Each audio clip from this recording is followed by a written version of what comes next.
Welcome back to Great Minds Think Alike. I'm Gabby. And I'm Nick.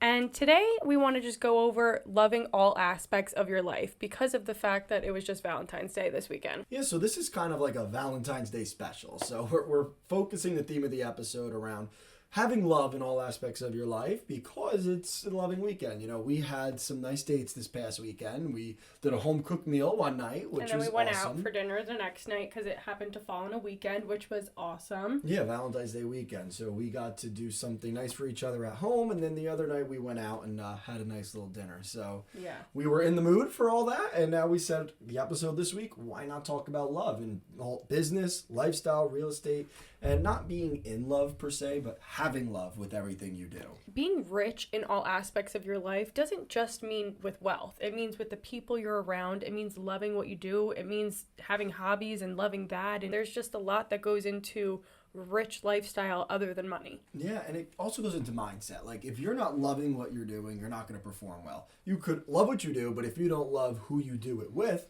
you're not going to perform well. So we kind of want to touch base on all of that. And, you know, I think we should get into it. So let's jump off with business. So we'll start there. Having love in all aspects of your life, specifically in business. You can choose what you do and who you do it with. We've talked about this hundreds of times on this podcast that loving what you do makes it not feel like work, and that is something well known. But we want to encourage you to just pursue what you love and make it your job. And when I say love, I don't mean be in love. I just mean like, right? You want to like it enough. So you want to like your coworkers enough, your business partners, your clients. You know, you want to market to people. You want to work with people that you like. So you can say you love what you do. You have the power, believe it or not. So let's start with in a corporate setting. So we've all been in the situation where you don't necessarily love the people that you're working with, and while that's not ideal and it may be a deal breaker for that job specifically, you do have the opportunity to leave the company that you're with or leave the team that you're with. Yeah, like obviously in corporate, you have less flexibility.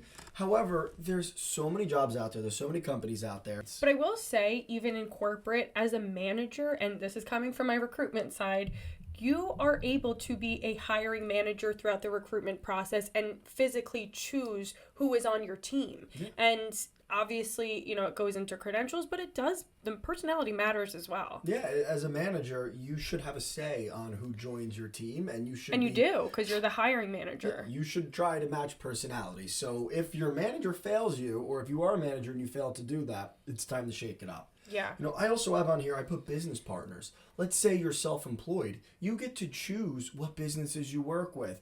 You know, say you make videos, there's brands out there. You choose what brands. Say you love clothes and hate makeup. You could reach out to clothing brands and say no to the makeup. And you know? It's very obvious when you're representing a brand that you don't actually love. It comes off as very inauthentic, and people see right through that. Yeah, exactly. Said it before too. But when you're actually talking about a brand that you love, and you could just see like the excitement on someone's face. Your work is better. Yeah.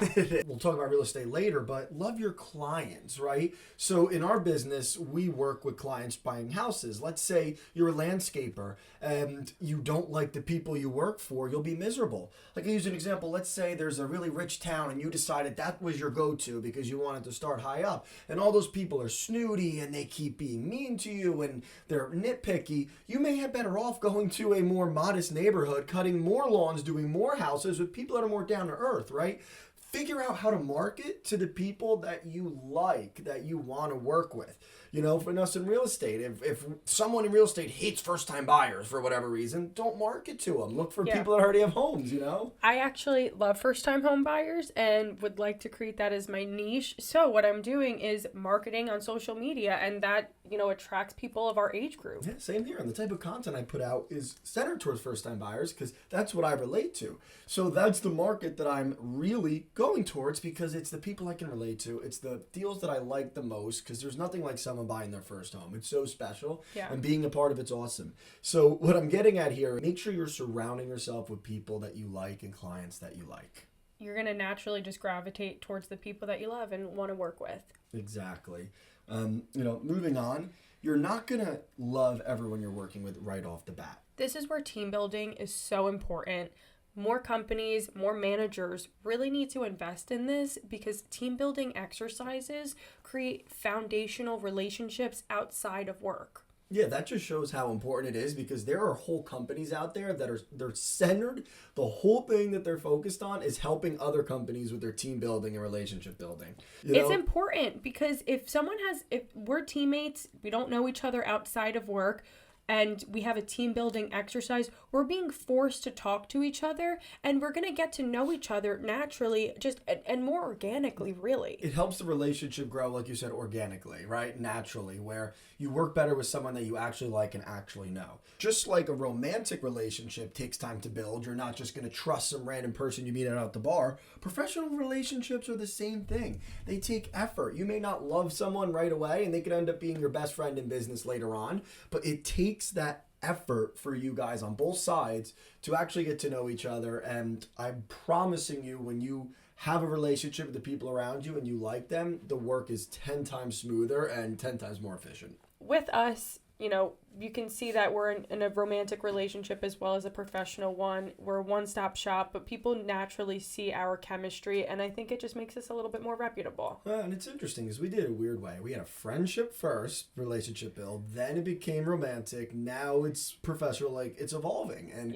it takes a lot of effort, and you need maybe not that much effort with everyone around you, but you need some sort of effort like that to love what you do and who you do it with. Yeah, so enough about business. We talk about work. You talk about, your coworkers, your business partners. Let's talk our lifestyle segment, right? Let's talk about the people in your life. Because having love in all aspects of your life, you need to have love with your lifestyle as well and the people in it. So I mean your romantic partner, your family, your friends, and all the activities that you do. Non-work related, you got to have love with all of that as well. You have to show effort and be thoughtful to all relationships that you have in your life. Yeah, even the ones that aren't work related, don't get caught up in all that. Your family, your friends, those relationships are so important because they're the cornerstone of your life. They're the people who have your back no matter what, and you can't neglect those relationships. And it's important to just show up for each other, like how much does your mom appreciate it when you just go over for lunch sometimes, like it's much appreciated. Just calling them, calling family, calling friends. I've actually, with real estate, I've gotten in the habit of calling people more, and I just spoke to someone today and she's like, you made my day by calling me. And it's like, it's so nice to just have those relationships. And like, we're in a day and age where texting is so easy, but like, you're not going to have the same conversation over text that you would over phone. You're just not going to get as deep. Yeah, and one thing that we also wanted to say was, you need to show love without spending a ton of money, because I feel like that's where a lot of people go wrong. They think they can be an asshole, they could be neglectful, but then if they spend money on good gifts or whatever, I bought you this or bought you dinner, now I'm in the good. Like, that's not it. You need to be thoughtful and personal. Like, I loved what you said about showing up for lunch. Like, your parents or someone around you, I guarantee you 10 years down the line, they'll remember the times you stopped by to eat with them or have coffee or hang out 10 times more than that jacket and hat you bought them for Christmas, right? Yeah. Like, that's the stuff that's going to help your relationships out at home. You're creating memories, and we need to make that more of a priority. Yeah, and you said it, show up, just showing up, on your drive home from work. Call your mom, call your dad, your cousin, your brother, whoever it is that's in your life that you love outside of business. Make tiny effort to check in. How you doing today? I've got nothing. I'm calling for no reason. I just wanted to say hi. That can mean so much to someone on the right day where, it's just more impactful, and it helps keep those relationships afloat. Another thing is cards, like birthday cards, Christmas cards, whatever holiday card. Being able to write something out and give it to somebody, that just goes the extra mile, and people truly appreciate it. It's just like another layer of being thoughtful and sincere and genuine, and it shows your character. Yeah, there's nothing more thoughtful than a card, because it's saying, I thought of you and I put it all down on paper and I took the time, and this is better than any cheesy gift or whatever. Here's a card. And I used to just throw cards out, like, I get it, and that's like the stigma. Why am I going to get a card? You're going to throw it out. But the real thing is, now as I've gotten older, I appreciate them so much more. My friends who are not just writing happy birthday, Gab, and they're writing like a paragraph about, our friendship and how special it is to them. And it's something that I cherish. And I kept those cards. I didn't throw it out. Yeah, I have a whole drawer full of cards. Yeah. I also want to say, hobbies that you love. Love your life. So love the hobbies you do. I want to bring up an example. 2 weekends ago, I went skiing with my cousin and brother, and I absolutely love that. Because one, it helps strengthen relationships. Like my brother and cousins and I, we have a hobby in common. We like to ski. We like to do things. So not only do I get to spend time with them, which I really enjoy, but you also get to do something you like, and you look forward to it. And if you have a rough week at work or a rough week in business, you can look forward to that hobby you love and still love your life while you're having a harder time. And it's a great way to keep in touch with people, Yeah, and I will not be going skiing with you because I'm not doing that to my body. So you can do that with your family and cousins. She tried. We went a couple times, and the conditions were horrible. Quick story. She slid on ice, ripped herself up on dirt. Gabby doesn't ski anymore. Nope, over it. Gave it up. Anyway, and one more thing with the Valentine's Day theme here, we want to talk about financially savvy dates, because this weekend, of course, you spend a pretty penny going out. It's the commercialism of the weekend. Right. Like the restaurants, they're going to milk you for, you want that dessert, don't you? And she's like... filling up the wine without asking, throwing that on the tab. They're going to take advantage of you a little bit, which is okay. It's the nature of it. But at the same time, there's ways to express love without spending money. And we've touched on a lot of them already, but in a romantic relationship, you can give breakfast in bed, making coffee, doing a chore for that significant other, giving massages, which I want very soon. I'm in for it. Spending quality time, words of affirmations, it's things that are still so important and you don't have to spend money on. And it probably means more than buying a cheesy gift and giving it to you and then ignoring her and being on your phone on the couch. Doing all those things that Gab just said, it's more important. There's no other way to put it. Yeah. So to wrap this up, your overall happiness, because we're talking about love in all aspects of your life.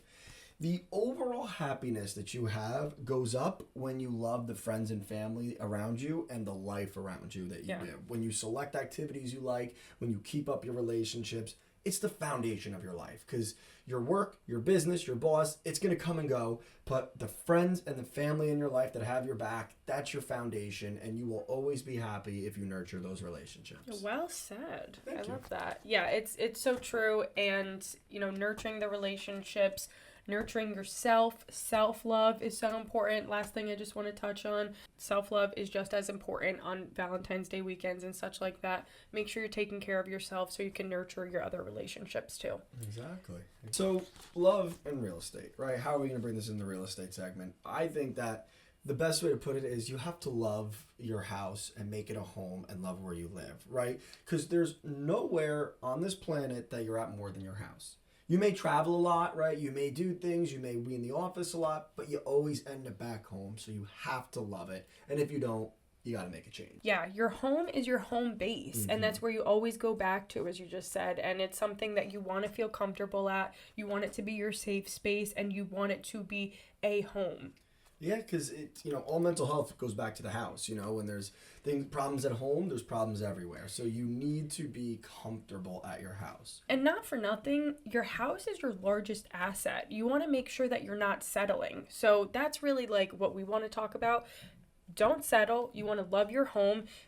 When you're touring homes, we talked about this, the etiquette of house hunting and whatnot. You have to look at it with an open mind when you're seeing homes, but also, do you love the foundation of this home? If the sellers don't have the walls painted the colors that you like, that's not something that's a very big deal, right? But you need the foundation and the layout. Is this something that you're willing to compromise on? You have to find your non-negotiables in your house and don't settle on those. Exactly. And I know that's what you help with people. You're very patient with your clients and you say, we want to make sure the bones are good, right? You can make your own adjustments, make your own your personal house when you're there, but it's got to have the right bones. I actually wanted to touch it from a different standpoint. So loving where you live, right, makes a difference in the house. So I'm talking about location. I'm talking about the town, the area, the type of area, right? So if you're someone who loves the beach, make sure you're not living 2 hours from the beach. Live close enough where you can go there at night, go in there on the weekends. If you're a city person, go to the city, right? But let's say you hate the city, you hate the congestion, you're more of a country body. Even if all of your friends are up, we're in New Jersey, if they're all in Hoboken or Jersey City, don't move there because you're not going to be happy just because your friends are around there. You want to be in a location that you're happy with. Maybe move to Morristown, it's 30 minutes away, and, you still get that city-town feel, but, you're a quick 30-minute ride away from your friends. So as long as it's in a proximity of distance that you don't mind traveling, it shouldn't be a problem. But like you mentioned with the beach is a non-negotiable for us. And we've said it before. We live in Red Bank. We love the town. Yeah, we're 10 to 15 minutes away, depending on traffic. And that's pretty good. Yeah. Well, let's say your thing is skiing. Maybe you want to, because we talked about it before, move closer to PA, closer to the mountains. Let's say you like going to restaurants and bars. You go to a place where the town is near. Like what we do in Red Bank, we don't want to be in the madness, right? So we're a little bit outside of town in a residential area, but we can walk in there in 5 to 10 minutes and get all the restaurants and bars that we want. So when buying houses, it's not just about the house itself. You're going to be the most happy when you put yourself in an area where your hobbies and your demographic is around it. And back to the not settling aspect, I have picky clients. It's okay. But again, as long as the bones in the house are there, that's the most important part. You can fix the style and the decor later on when the title's in your name. But at the end of the day, this is where you're going to live. Yeah, you're going to have to look at it in a different set of goggles, where it's like the creative goggles, where, okay, I see this house, that wallpaper sucks, this furniture sucks, this is gross, this kitchen's gross. You got to put on a different lens and say, okay, I like this layout, I like the area, I like the style of the actual home, I can work with this. And then you move in and you fix it up as you live there. That's exactly it. That's what house hunting needs to be. I wish more people viewed it from this perspective, but hey, that's why we're spreading awareness on it. Yeah. So see the foundation, find your non-negotiables, don't settle on those, make it a home as you move in, put your own style, put your own decor, and then make it your own. Yeah, if you want a yard, don't buy a condo. If you want space, that townhouse isn't going to be the best for you. If you don't want to maintain a lawn and a property and everything then maybe else, a condo is for you. A condo, right? Yeah. Don't settle on what you want. Establish what you want first, and then look. Because that makes all the difference, is being happy with the home itself and where it's around. And then you'll truly be happy and love where you live. We want you to love where you live. We want you to love your home. And we want you to make it your own. Exactly. So yeah, that about wraps it up. I think you summarized that great. You want to love what you do for work, who you do it with. You want to love everyone in your personal life and what you do in your personal life. And you want to love the house you live in and the area you're in. And that's really the recipe for a happy life, is if you find ways to love everything in your life.